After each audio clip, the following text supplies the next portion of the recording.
یا رب صلی وسلم دائما ابدا علی حبیبک خیر الخلق کلہم. تو میں یہ کہنا چاہ رہا تھا کہ اللہ تبارک و تعالیٰ نے اپنے بندوں کو بے انتہا نعمتیں عطا فرمائی، ایک سے ایک نعمت ہے. جیسے آپ خود اندازہ کر لیں، مثال کے طور پر ایک بندے کے پاس کان نہیں ہے تو وہ تو اللہ کا شکر ہے، آنکھ تو ہے میں دنیا دیکھ سکتا سمجھ سکتا کتنا کچھ. ایک بندے کے پاس آنکھ نہیں ہے مگر وہ کان سے سن سکتا، ایک بندے کے پاس ہاتھ پر نہیں ہے مگر اس کے پاس سوچنے سمجھنے کی صلاحیت ہے، وغیرہ وغیرہ. انسان خود غور کرتا ہے. اور ایک انسان وہ ہے جو میرے اور آپ کے سرکار جس کو اللہ رب العزت نے بے انتہا نعمتیں عطا فرمائی. ہمارے بدن میں سے کوئی ایک عضو اور کوئی ایک بدن کا حصہ ایسا نہیں ہے جو کہ ناقص ہے، کمزور ہے، دبا ہوا ہے، کچلا ہوا ہے، ایسا کچھ بھی نہیں. اللہ نے بے انتہا اپنی نعمتیں عطا فرمائی اپنے بندوں کو. اور بڑی بڑی نعمتوں میں سے اللہ رب العزت نے بہت بڑی بڑی نعمتیں ہم کو عطا فرمائی ہیں. انہی بڑی بڑی نعمتوں میں سے ایک نعمت اللہ رب العزت کی اولاد ہے. کیا ہے؟ اولاد ہے. اولاد اللہ کی بہت بڑی نعمت ہے. اللہ رب العزت نے جب اپنے بندوں کے بارے میں ذکر فرمایا، بیٹوں یا بیٹیوں کے بارے میں، تو اللہ رب العزت نے بڑا خوبصورت جملہ استعمال فرمایا. مثال کے طور پہ میں آپ سے آ کر کہہ رہا ہوں یہ میری طرف سے آپ کو ہدیہ ہے، یہ میری طرف سے آپ کو گفٹ ہے، میری طرف سے آپ کو تحفہ ہے، یہ میری طرف سے محبت میں پیغام ہے، تو آپ کو کیا ہوں گی؟ خوشی ہوں گی. اسی کے مقابلے میں یہ ہمارے طرف سے اہر ہے، یہ ہمارے طرف سے زکوٰۃ ہے، یہ ہمارے طرف سے صدقہ ہے، تو آپ کو کچھ نہ کچھ آپ کے دل میں ایک برائی آئیں گی، ناپسندی کا اظہار ہوگا کچھ نہ کچھ. مگر آپ کو میں کہوں آپ کو محبت میں گفٹ دیتا ہوں تو کتنے انسان کو خوشی، آپ مجھے گفٹ دے رہے ہیں، ہاں بھائی آپ کے واسطے آیا، میں آپ کے لیے دے رہا ہوں. تو اللہ رب العزت نے وہی جملہ استعمال فرمایا، یَهَبُ لِمَن يَشَاءُ إِنَاثًا وَيَهَبُ لِمَن يَشَاءُ الذُّكُورَ. اللہ تعالیٰ جس کو چاہتا ہے بیٹا ہدیہ دیتا ہے، جس کو چاہتا ہے بیٹیاں دیتا ہے. وَيَهَبُ لِمَن يَشَاءُ إِنَاثًا وَيَهَبُ لِمَن يَشَاءُ الذُّكُورَ أَوْ يُزَوِّجُهُمْ ذُكْرَانًا وَإِنَاثًا وَيَجْعَلُ مَن يَشَاءُ عَقِيمًا. اللہ چاہے جس کو بیٹے ہی بیٹے دے دے، اللہ چاہے تو کسی کو بیٹیاں ہی بیٹیاں دے دے، اور اللہ چاہے تو کسی کو نہ بیٹا دے اور نہ ہی بیٹیاں دے. یہ اللہ رب العزت کی عطا ہے. مگر کہنے کا ماحصل یہ ہے کہ اللہ تعالیٰ کی طرف سے اولاد بہت بڑی نعمت ہے. جب اتنی عظیم الشان اولاد نعمت ہے تو ہم اس نعمت کو عظیم سمجھے. مثال کے طور پر مال ہے، بھئی آپ کو مال ہے، اللہ کا عطا ہے، ماشاء اللہ اللہ کا شکر ہے، تو اس کی حفاظت کرتے کہ نہیں کرتے؟ آپ ہم حفاظت کرتے کہ نہیں کرتے؟ اس کو حفاظت سے رکھتے، کیا باہر لا کے رکھ دیتے؟ ارے بھائی نہیں، اللہ کی نعمت ہے. گر گئے پیسے تو اس کو اٹھاتے، پیر میں کچلتے نہیں، اللہ کی نعمت ہے. یہ الگ بات ہے چومتے چامتے نہیں، بولتے اللہ کی نعمت ہے، اللہ نے عطا کیا ہے. اسی طریقے اللہ نے کار دیا، بنگلہ دیا، گاڑی دیا تو کیا بولتے؟ اللہ کی عطا ہے، کیا چھوڑ دیتے اسے؟ مگر آج امت محمدیہ کا، ہمارے معاشرے کا اور ہمارے خاندانوں کا ایسا حال ہو گیا ہے، اللہ کی اتنی بڑی نعمت اولاد، اور آج امت مسلمہ نے اور ہمارے معاشرے نے اولاد کو چھوڑ دیا ہے. جتنا ٹائم ہم کاروبار کے لیے دیتے ہیں اور جتنا وقت ہماری مائیں بہنیں کھانا پکوان اور میک اپ شیک اپ اور کپڑے کے اوپر توجہ دیتی ہیں، اس سے آدھا فیصد یا 5% بھی ہماری مائیں بہنیں اور ہمارے مرد حضرات اپنے بچوں کو توجہ دینے کے لیے تیار نہیں ہیں. ہماری ماں بہنیں کا میک اپ دیکھیں، ان کے تیار ہونے کا وقت کو اندازہ لگائیں اور ان کے بچوں کی تربیت کا اندازہ آپ خود لگائیں. کون سی ہماری مائیں بہنیں جو ایک گھنٹہ اپنے بچوں کو لے کر بیٹھتی ہیں اور یہ کہتی ہیں کہ بیٹے بڑوں کا ادب کرنا، دادا کا ادب کرنا، نانا کا ادب کرنا، تایا کا ادب کرنا، بھائیوں کا ادب کرنا، بھائی جان کہنا، بھائی پاشا کہنا، بڑے بھائی کہنا، مامو جان کہنا، فلاں فلاں. کون ہماری والدائیں، ہماری مائیں بہنیں ہیں جو ایک گھنٹہ کھانا پکانے کے اوپر لگاتی ہیں، کھانا کی تربیت میں لگاتی ہیں، چاول کی تربیت میں لگاتی ہیں؟ چاول ہے کہ گلنے کو تیار نہیں ہے. ہماری مائیں بہنیں سیٹی پہ سیٹی، گیس پہ گیس، لکڑی پہ لکڑی چڑھا رہی ہیں، وقت کا انتظار کر رہی ہیں اور چاولوں کو پکا رہی ہیں، اس کو جوش دے رہی ہیں، اس کے واسطے وقت لگا رہی ہیں، انتظار کر رہی ہیں، ایک دو حضرات کو نگرانی پر لگا رہی ہیں. مگر اپنے بچوں کو بنانے کے واسطے ہماری ماں بہنوں کی بالکل توجہ نہیں. بس اللہ رب العزت نے اولاد دے دیا، بس چھوڑ دو، ہو گیا اولاد، 3 سال تک تربیت ہو گئی، دواخانہ فواخانہ ہو گیا، اس کے بعد کہاں جاتا ہمارا بچہ، کیا بولتا ہمارا بچہ، کیا سیکھتا ہمارا بچہ، کیا کھاتا ہمارا بچہ، اس سے بے پرواہ، لاپرواہی، غفلت، سستی میں ہم. حالانکہ نعمت ہے، نعمت، اس نعمت کی قدر کرنا یہ ہر فرد بشر کی ذمہ داری ہے، اور خاص طور سے مسلمانوں کی، ایمان والوں کی اور ہمارے مسلم معاشرے کی تو سب سے بڑی ذمہ داری ہے. اور صرف ذمہ داری نہیں ہے، اس ذمہ داری پر انعام بھی ہے. کیا ہے؟ اب دیگر مدرائی میں مذاہب کے اندر اولاد کی تربیت کرو، پڑھاؤ لکھاؤ، نیک انسان بناؤ، بڑھاپے میں سہارا ملے گا. اور ہمارے پیارے محمد کریم رؤوف الرحیم حضرت محمد صلی اللہ تعالی علیہ وسلم فرماتے اولاد کی تربیت کرو، بڑھاپے میں سکون تو سکون، اس کے علاوہ قبر میں بھی سکون ملے گا. یہ پیارے محمد کا فرمان ہے. ارے قبر میں نہیں، جنت میں بھی سکون ملے گا. میدان محشر میں ہزاروں کروڑوں لوگوں کے سامنے ذلت سے بچیں گے آپ اگر اولاد کی ڈھنگ سے تربیت کریں گے. اولاد کو کم سے کم پکوان والا ٹائم دے دو، کپڑے والا ٹائم دے دو. جتنا دوست احباب کو ہم وقت دیتے ہیں اتنا ہی وقت اپنے اولاد کو دے دو. اپنے اولاد کو دوست بناؤ، اپنے اولاد کو اپنا پارٹنر بناؤ، اپنا مشیر بناؤ، اپنا وزیر بناؤ، اپنا غلام بناؤ، اپنے ساتھ شریک کرو. نہیں، ابا کا ادھر مزاج ہے، بیٹے کے ادھر مزاج ہے. ابا کا 55 والا ہے، بچہ کا 15 والا ہے. ابا بولتے نہیں ہم نے ایسے ہی کرے، بچہ بولتا ابا ڈیجیٹل ہے، 5G کا زمانہ چل رہا ہے، تمہارے زمانے میں فون بھی نہیں تھا. مگر نہیں، ابا کا وہی پرانا مزاج ہے. دونوں کے اندر بغاوت، دشمنی، ایک دوسرے کو گھورنا، ایک دوسرے کو سلام نہیں کرنا، ایک دوسرے سے منہ چرانا، ایک دوسرے کو کم کی نظروں سے دیکھنا، اشاروں کی نظروں سے دیکھنا. یہ ہمارا ماحول ہو چکا ہے. اس لیے میرے عزیز و بزرگوں دوستو، اولاد جتنی بڑی نعمت ہے اس نعمت کی قدر کرنا یہ مسلمانوں کی ذمہ داری ہے. اور اللہ رب العزت قرآن مقدس میں تو پیارے جملے میں فرماتے ہیں یا ایھا الذین آمنو، کیا فرماتے ہیں؟ اے مجھے ماننے والو، میری توحید کا، میری ربوبیت کا اقرار کرنے والو، مجھے اپنا خدا اور اپنا رب ماننے والو، مجھے وحدہ لا شریک لہ ماننے والو، پیارے محمد کریم رؤوف الرحیم حضرت محمد صلی اللہ علیہ وسلم کی اتباع اور ان سے محبت کرنے والو، اپنے آپ کو جہنم سے بچاؤ، اپنے آپ کو آگ سے بچاؤ، اپنے آپ کو گرمی کی تپش سے بچاؤ، آگ جو جھلسا دینے والی ہے اس سے بچاؤ، اور اپنے گھر والوں کو بھی جہنم کی آگ سے بچاؤ. حالانکہ جہنم کے اندر آگ ہی نہیں ہے، آگ کے علاوہ اور بھی کچھ ہے.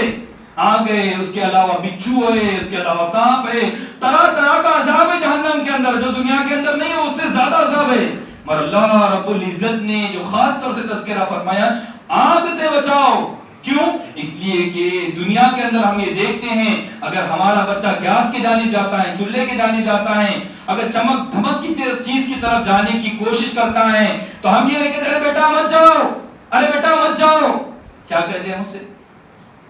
چھوٹا بچہ ہے آپ کا، 2 سال کا، 3 سال کا، 6 مہینے کا، 1 سال کا بچہ ہے، رینگتے جا رہا ہے تو کیا کہیں گے؟ بیٹا کلیم ادھر مت جاؤ، بیٹا وسیم ادھر مت جاؤ. کیا کریں گے آپ؟ کیا کریں گے آپ؟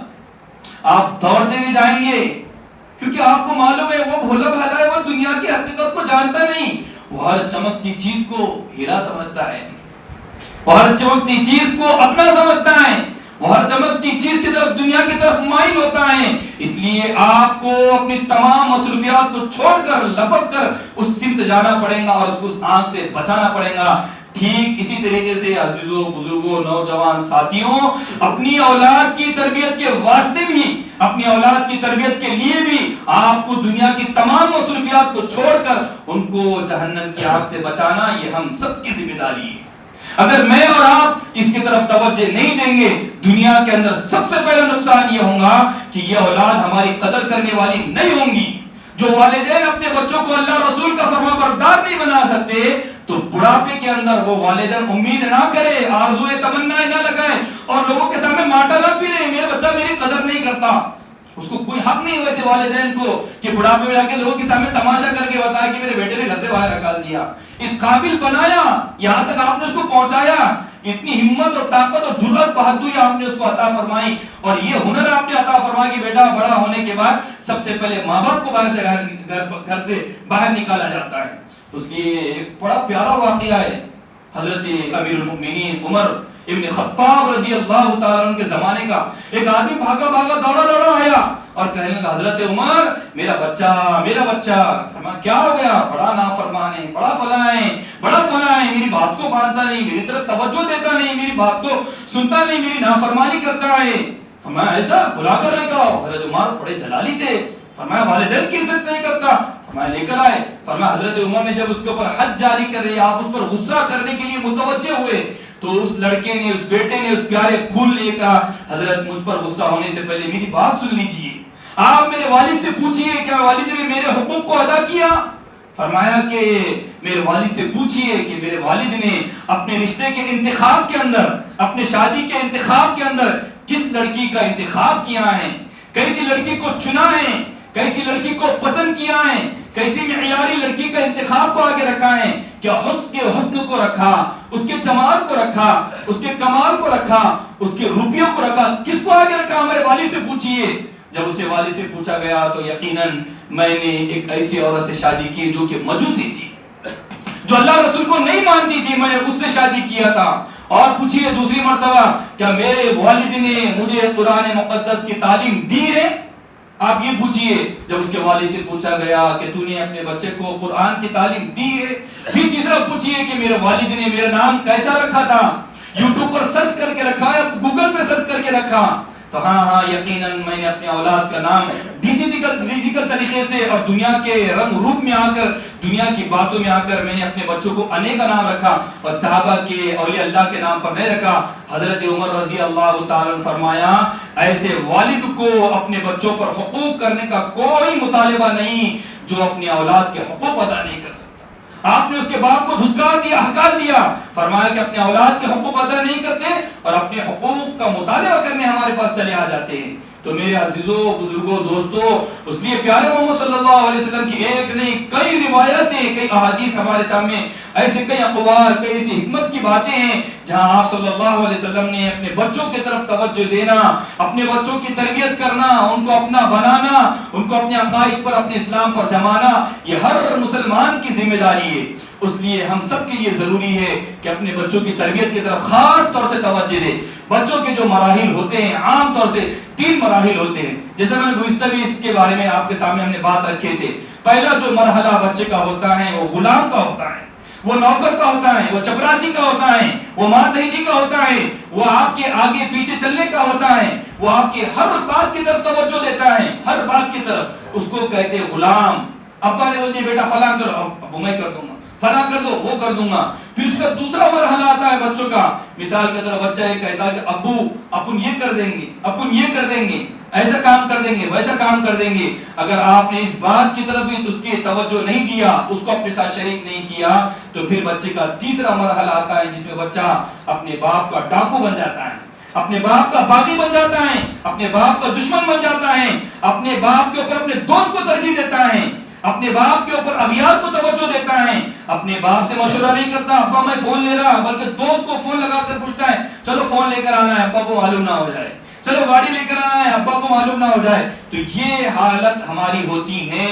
اس لیے میرے عزیزوں، بزرگوں، دوستوں، اپنی اولاد کو، اپنی آنکھ کو جہنم کی دہکتی آگ میں ڈھکیلنے سے پہلے یہ ہم سب کے لیے لمحہ فکریہ ہے کہ ہم ان کو دین کی طرف متوجہ کریں، ہم پیارے محمد کی غلامی کی طرف ان کو متوجہ کریں، ہم ان کو اسلامی شعار بتائیں، ہم ان کو اسلامی اقدار بتائیں، اسلامی شریعت بتائیں، ان کو اللہ اور رسول کا پابند بنائیں۔ اسی وجہ سے بچوں کی تربیت کے واسطے ہم بار بار کہتے ہیں بچوں کی تربیت کیجئے، مگر مسئلہ ہمارے پاس یہ ہے کہ ہمارے والدین کی خود تربیت نہیں ہے تو اپنے بچوں کی تربیت کہاں سے ہوں؟ مثال کے طور پر میں خود عربی نہیں پڑھا، میں خود مدرسے میں نہیں گیا، میں نے خود قرآن کو پڑھا نہیں کبھی زندگی کے اندر، تو میں اپنے بچوں کو قرآن کیسا پڑھاؤں گا؟ ہے نہیں مسئلہ۔ میں نے کبھی نماز سیکھا نہیں تو میں اپنے بچے کو نماز کیسے سکھاؤں گا؟ مسئلہ یہاں پر ہے۔ اسی وجہ سے ہم یہ کہتے ہیں اس کا متبادل ہمارے پاس ہے۔ اگر آپ نے اپنی زندگی میں توجہ نہیں دیے تو مکاتب کا قیام ہے، مساجد کے اندر مکاتب کا نظام ہے، مدارس کا نظام ہے، اولیاء اللہ کا نظام ہے، علماء کا نظام ہے۔ کم سے کم اپنے بچوں کو مکتب میں جوڑو، کم سے کم اپنے بچوں کو مسجد کے اندر لے کر آؤ، کم سے کم اپنے خاندان کا 2 یا 3 فرد مدرسے کے اندر پہنچاؤ، یا اپنے افراد کو اولیاء اللہ کی خدمت میں بھیجو، علماء اکرام کی خدمت میں بھیجو، وہ علماء اکرام سے رابطہ کرے، ان سے دین سیکھے، ان سے دین پوچھے۔ یہ ہمارے پاس متبادل شکل ہے۔ جو افراد پڑھنا نہیں جانتے، جن کے پاس فرصت کے زیادہ اوقات نہیں ہیں، جن کی اس طرف توجہ زیادہ نہیں ہوتی، جن کے اوپر کاروبار کا بہت زیادہ بوجھ ہے، تو ان افراد کے لیے بات ضروری ہے کہ ہمارے خاندان میں سے یا ہمارے گھر میں سے، ہمارے محلے میں سے کوئی ایک بچہ ناکارہ اور ہمارا کوئی ایک بچہ اغیار کے ہاتھوں میں نہ چلے جائے، کوئی ہمارا بچہ دشمنوں کے ہاتھوں میں نہ چلے جائے، کیونکہ ہمارے بچے ابھی اسکول میں پرورش پا رہے ہیں۔ ماں باپ کے لیے بچوں کی پرورش کرنا دشمنی سے زیادہ مول ہو گیا ہے۔ ماں باپ بالکل بچوں کی طرف توجہ دینے کے لیے تیار نہیں ہے. صبح کا آغاز ہوتا ہے تو سب سے پہلے ہمارے بچے اسکولوں کے حوالے ہوتے ہیں, اور اسکولوں کے اندر کیا کیا پڑھایا جا رہا وہ آپ سب کو معلوم ہے. اسکول کے اندر ہمارے ایمان کو, دین کو چھینا جا رہا ہے. اس لیے میرے عزیز بزرگوں دوستو, خاص طور سے ہر بچے کو مکتب سے جوڑنے کی یہ میری اور آپ کی, ہر فرد بشر کی, ہر خاندان افراد کی ذمہ داری ہے. اس لیے اپنے بچوں کو مکتب سے جوڑے, جو بچے نہیں جڑ رہے ہیں ان کو لا کر جوڑے. جن کے فیس کا مسئلہ ہے تو اپنے ذمے ان کی فیس لیں. مثال کے طور پر فلاں کا بندہ نہیں پڑھ رہا ہے تو میں صاحب ان کی فیس بھروں گا, جو بھی فیس ہے یہ بچے کی مہینے والی مجھ سے آپ ادا کریں. اس لیے ہم نے اس کا باضابطہ کچھ افراد کو تیار کیے کہ ہماری کمیٹی بنے گی, افراد بنیں گی, نوجوانوں کو گروپ بنے گا, وہ آگے بڑھ کر اپنے بچوں کی فکر کرے گا, وہ ان کے والدین کے پاس جائے گا, سرپرستوں کے پاس جائے گا اور اپنے بچوں کی فکر کرے گا. سب فکر کریں گے نا انشاءاللہ تعالی. اس لیے جو افراد ان مکتب سے جڑنے کا ارادہ رکھتے ہیں تو وہ ہم سے آ کر ملے انشاءاللہ تعالی. مکتب کے لین سے اگر آپ کا ساتھ رہیں گا, ہم دونوں مل کر کام کریں گے تو ہمارے محلے کے, ہمارے خاندان کا ہر بچہ اللہ اور رسول کی محبت کو اپنے دل میں بٹھانے والا بنے گا. اللہ کریم سے دعا کہ اللہ تعالی ہم سب کی اولاد کو فرما بردار بنائے اور اللہ اور رسول کا غلام بنائے.